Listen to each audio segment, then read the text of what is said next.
70 ans, nos ancêtres ont planté 1500 hectares de mahogany dans la forêt départementale domaniale, une ressource à haute valeur ajoutée qui est arrivée à maturité et est mise à disposition des artisans du bois.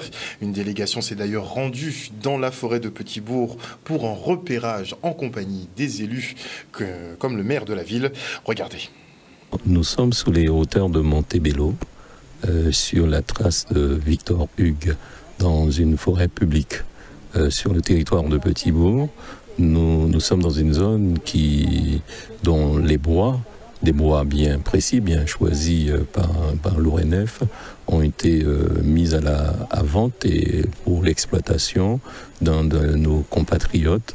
Et pour nous, c'est une fierté puisque ça participe à la préservation de la forêt de Petit-Bourg, mais en même temps à la valorisation du bois de Petit-Bourg.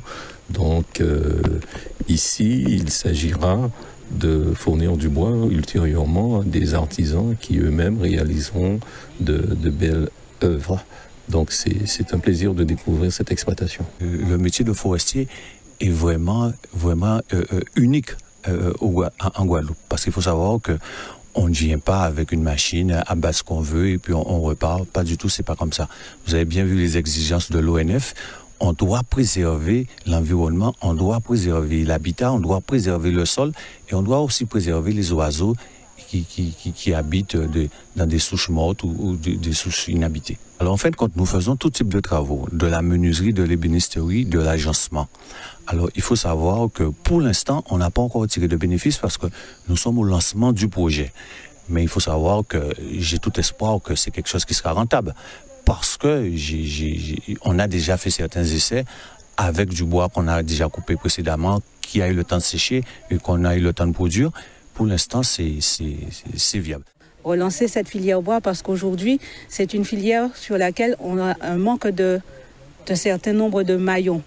L'exploitant forestier, le bûcheron, celui qui va abattre, qui va sortir le bois de la forêt, qui va être en capacité de l'emmener jusqu'à son atelier, de le faire sécher, de le couper, de faire des planches et ensuite de le mettre à disposition pour ceux qui vont entamer seconde et troisième transformation.